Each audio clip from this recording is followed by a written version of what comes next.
Hi guys, really excited to do this tutorial for you today. We're going to be looking at a technique that sounds really cool and it doesn't take loads and loads of time to be able to play it well. So this was a technique that I started practicing when I hurt my left hand. I couldn't do anything with my left hand for a while, so I was just focusing on my right hand, and it's a strumming technique and it's changed the way that I look at strumming. Okay, now strumming for solo bass is hugely important because this is when you'll get your biggest sound as opposed to plucking or harmonics. Your strum is when the sound really comes through.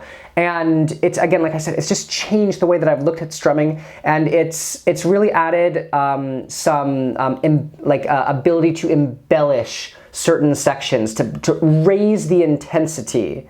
Okay, it's taken it to that next level, and it's not super hard either. It's something that can be developed fairly quickly. So before I start talking to you about it, my bass is tuned B, E, A, D, but if you want to stay in standard fourths, that's perfectly fine. The chords that I'm going to be using, just so you know, there's basically like 4 chords that I'm going to be using today when I'm showing you the strumming. So if you want to use those same chords, let me just show you those very quickly. The first chord is my second finger on the 11th fret, my third finger on the 11th fret of the D string, so second finger 11th of the A, third finger 11th of the D, and then first finger, that's the 9th fret of the G. So that's the first chord. This is the second chord, so I have my middle finger on the 9th fret of the A string, ring finger on the 9th fret of the D string, and first finger on the 8th fret of the G string. And then keep that same shape and just move it up 2 frets, okay? And then keep that same shape, and then keep that same shape and move it to this position here. Okay, so those are the chords that I'm going to be using. Okay, so this technique, essentially it's getting more sound with pretty much the same arm motion. Okay, you've probably seen it in my videos. I use it all the time, and essentially it's getting 4 strums even though I'm doing 2 motions, down, up. So I'm going down, up, but I'm getting 4 strums. Also, sometimes I do it with 3, so down, up, and I get 3. So you would expect you get 2, down, down, up, 1, 2, 1, 2, 1, 2, but instead we get this.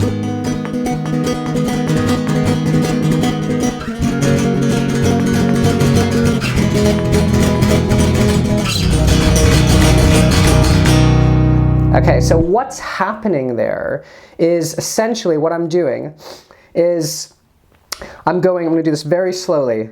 The down motion, I get 2 strums in, and the up motion, I get 2 strums in as well. So the down motion is index finger, that's your first strum, and then you come in with the thumb to get the second one. So you go down, but you get 2. All in one motion. And when you come up, it's thumb index. So you come up and it's thumb index to get 2. 1, 2, 3, 4, 1, 2, 3, 4.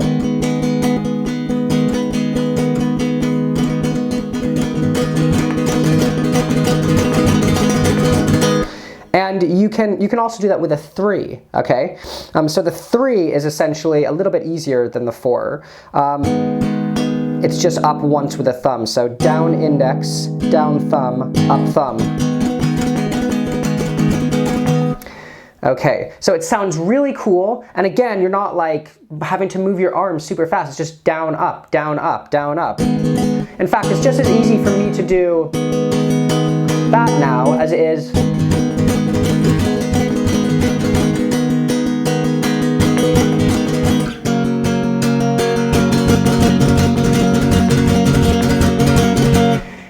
and this did not take loads of time to do. Okay, so how do we get from, I have a basic knowledge of strumming, I have basic muscle memory with strumming to get to this sort of higher standard of strumming? So basically I'm going to show you a few different steps that if you incorporate these steps into some practice, And this could just be sitting watching TV, which is what I did actually. I just would mute the strings, and I would practice this. It will come quite quickly. So the first thing that I would say, the first thing that you should do is, again, it doesn't matter what chords you're doing. Sometimes I just had it in open tuning and I just played it like that. But the first thing that I would do is begin getting each finger sort of where you want it to be. All right, so the fingers that you're mainly using are your index finger and your thumb, okay? Now, some people use their middle finger. Sorry, I'm not flipping you off there. Some people use their middle finger and their thumb, and it looks like this.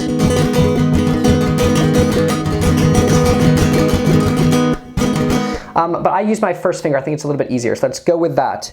The first thing that you want to do is just practice getting your, being able to strum lightly. Okay, so I'm just using my first finger. 2, 3, 4, 1, 2, 3, 4, 1, 2, 3, 4, 1, 2, 3, 4, 1, 2, 3, 4, 1, 2, 3, 4. 1, 2, 3, 4, 1, 2, 3. Okay, now I'm strumming as well on the neck. That is super key, okay? It's way easier to strum here than it is to strum here.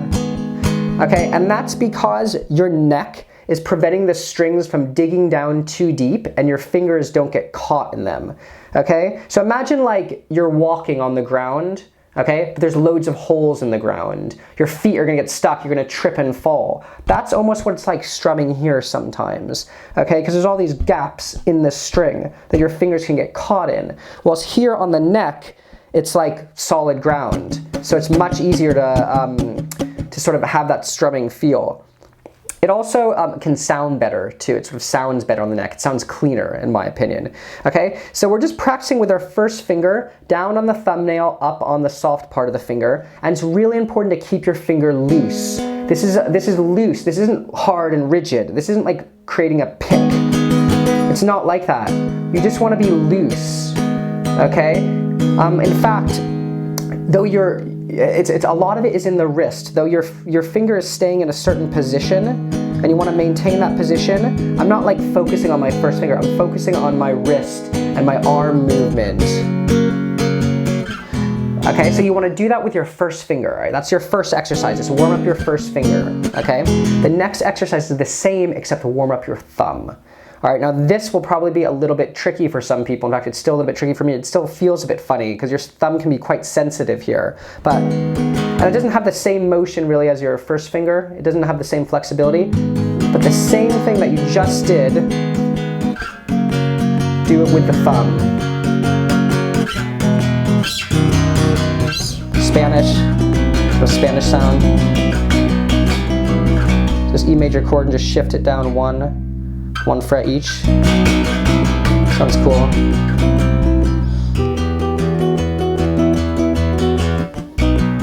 Now you could experiment with your chords.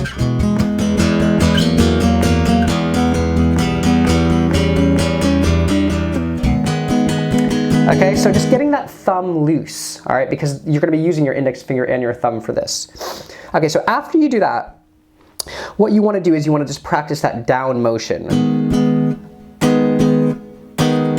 That's one half of it.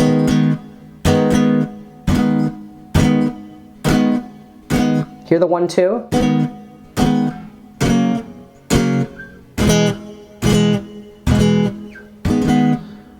So slow, that's, you're sort of throwing that first finger out a little bit.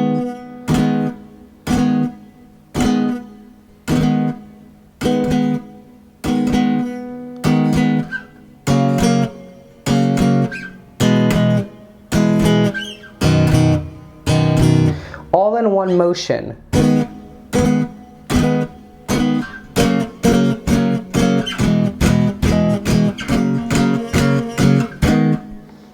Okay? Now after that, if you want to just focus on the triplet first, it's 1, 2, then back up with the thumb. So down index, down thumb, back up with the thumb. So slow, it's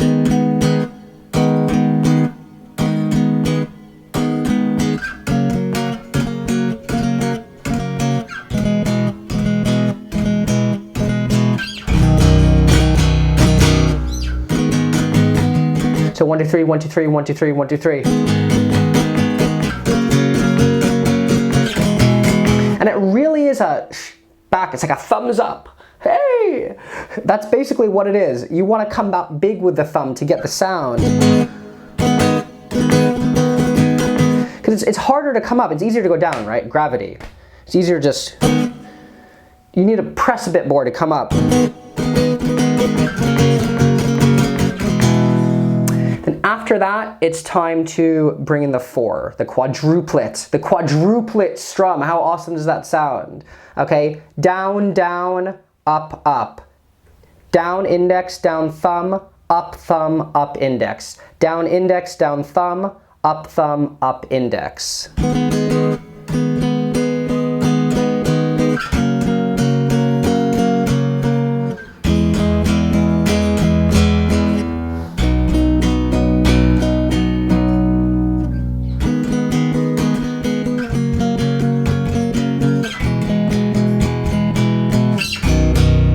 Okay?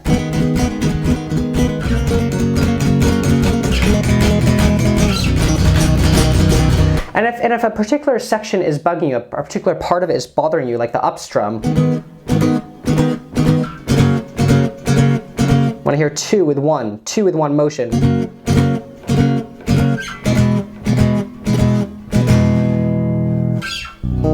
Then you want to practice that. So that's about it. I hope you guys have fun with this. And again, thanks for your great support, and I'll catch you guys next time. Bye.